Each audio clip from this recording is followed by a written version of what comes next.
Hello everyone, welcome to बिके blogs. आज हामी ठमेल, न्यू रोड अनि सुनधारा घुम्ने प्लानिङ छ हाम्रो। अमन भाइ अनि म आज जाँदैछौँ भिजिटको लागि।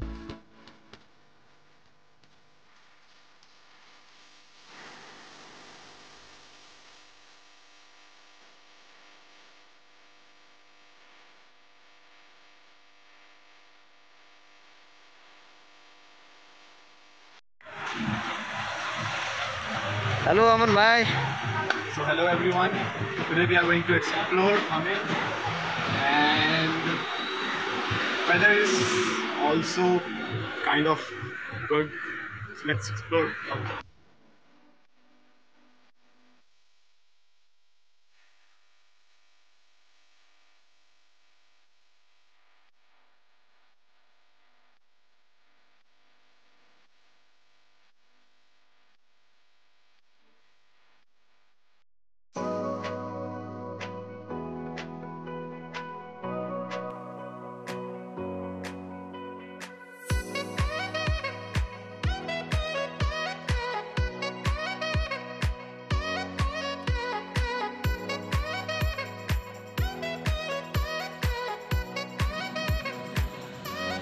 सबैलाई हाम्रो बिके ब्लगमा स्वागत छ है। आज हामीले ठमेलबाट चाहिँ हाम्रो ब्लग स्टार्ट गरेका छौँ। हामी अहिले न्यू रोड जाँदैछौँ हामी ठमेल हुँदै। अब हामी आज तपाईहरुलाई हामी कहाँ कहाँ घुम्छौँ, कसो कसो गर्छौँ, के गर्छौँ भन्ने सबै चाहिँ हजुरलाई यो ब्लगबाट देखाउनेछौँ। ओके।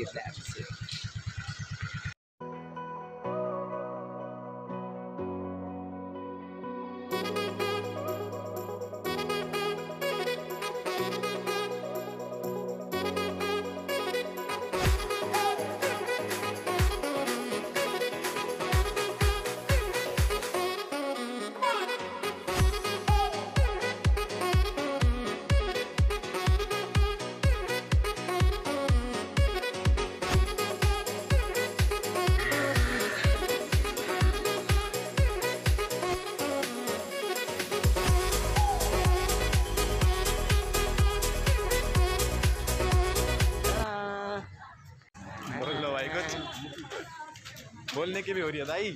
अच्छा, बोलने के लिए हजुरहरूलाई आज हाम्रो ब्लग कस्तो लाग्छ त्यसको प्रतिक्रिया हामीले एकदम छिटै नै चाहनेछौँ कमेन्टको माध्यमबाट। आज हामी अहिले आइपुग्यौँ यहाँ ठमेलको चाहिँ इन्द्रचोक। ओ सरी यार, यो बिग्रे भाइ। इन्द्रचोक हो रह्यो? इन्द्रचोक होइन यो कुन ठाउँ हो? बिर्सेँ मैले। यो पनि त रमाइलो हुन्छ। 30 भन्ने चोकमा आइपुगेका छौँ हामी। अब यतातिरको नामै यति अप्ठ्यारो छ है।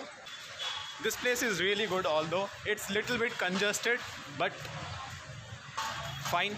You can get lot of things here. You know, if you are visiting Kathmandu, you should visit this place, which is Thamel, New Road.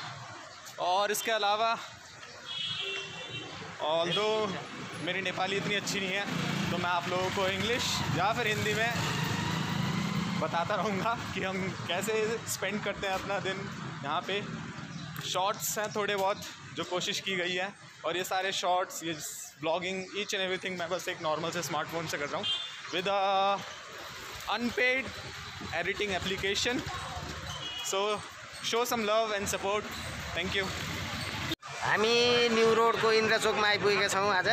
अब हामी यहाँको काठमाडौँ भ्यालीको एकदम फेमस लस्सी, इन्द्रचोकको चाहिँ लस्सी खाने प्लानिङ गरेका छौँ होइन भाइ? यस। के कस्तो लाग्छ तँलाई यहाँको लस्सी? अझैसम्म एक पार्टी मात्रै खाएको छु and the experience was really good.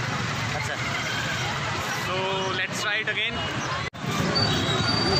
अब हामी यहाँ आइपुगेका छौँ लस्सी खानालाई इन्द्रचोकमा है। यो चाहिँ मेन पोइन्ट हो। यो हामी यो मेन पोइन्टमा आइसकेका छौँ। हेलो अमन भाइ। ल bro,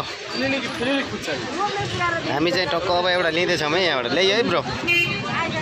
thank you bro. Hello Aman भाइ। Let's chess.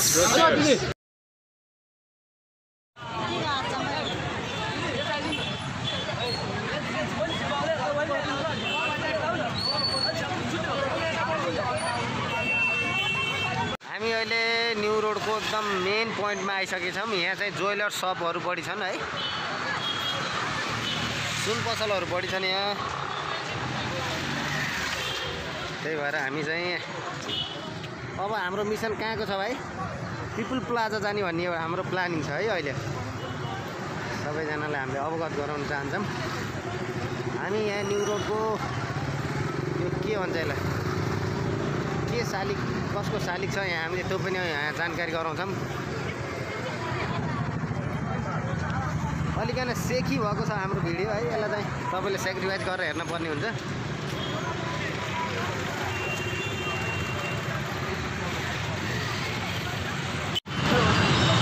क्राउड एकदम निकै नै छ है आज यहाँ। ट्राफिक जाम हेर्नुहोस् न कस्तो छ। न्यु रोडमा आज ट्राफिक जाम पनि छ भइरह।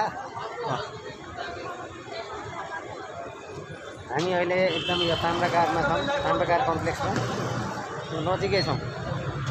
अब हामी कहाँ जानु लाग्यो भाइ? धरारा सुन्धारा, सुन्धारा भन्ने ठाउँमा जाँदैछौँ हामी। सुन्धारा हामी के हेर्ने, धरारा हेर्नु जाने भाइ? यस, ओल्ड हेरिटेजहरू छन् त्यहाँ। धेरै चिजहरू छन् पुरानो पुरानो जमानाको।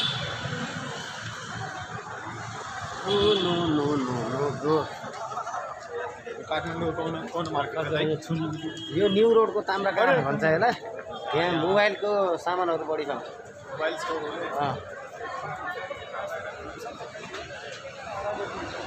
चाइना टाउन भन्ने पनि यसैको पछाडि छ यहाँ ठ्याक्कै, चाइना टाउन।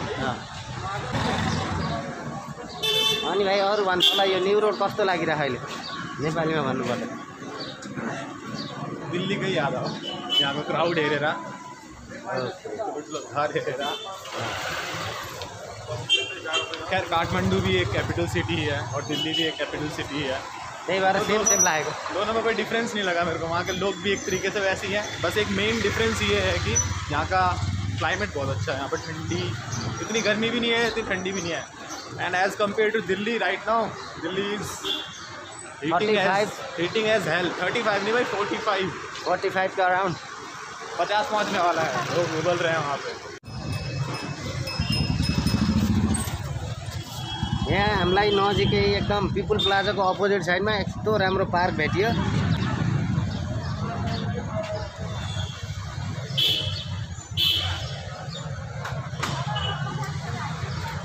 हामी अहिले ठ्याक्कै यो पिपुल प्लाजाको अपोजिट साइडमा छौँ। यहाँ एउटा राम्रो गार्डन रहेछ।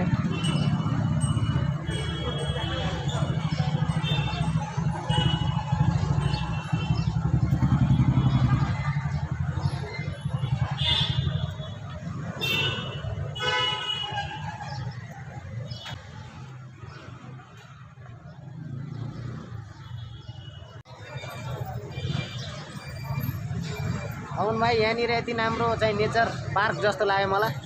कस्तो लाग्यो? नेचर पार्क जस्तो लाग्यो, एकदम राम्रो रहेछ। सानो ठाउँमा धेरै चिटिक्क पारेर राखेको है।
We